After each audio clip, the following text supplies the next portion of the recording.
kamna kanu cimso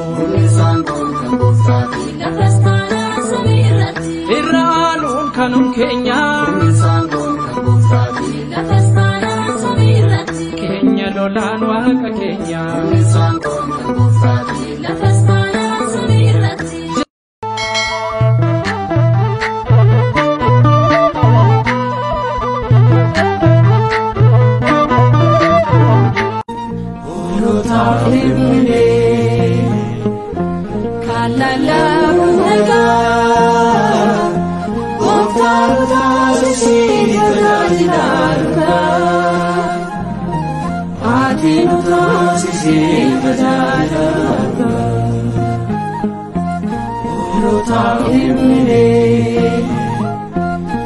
la la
la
Yerusaalemitti uumamaan taalalate Iddoon jedhamutti seeroriiti kan barate Gamalee yaaleerraate Qulqulluu Isxifaanos daaqonii jalqabaate Qulqulluu Isxifaanos hangafa daaqonoota baay'ee balleessaa keenya nuuf kadhata gooftaa amantaan dhaabbanneerraa gargaarsa isaatti amannee ergaan Isxifaanos Waaqayyoon taraaramne.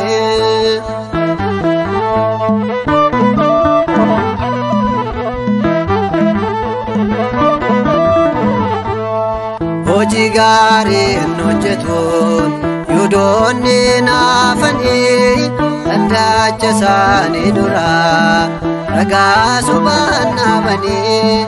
akka dagaan reebamee nutti murteessanii hirmaannaa sobaatiinis reebaanii ajjeesanii Qulqulluu Isxifaanos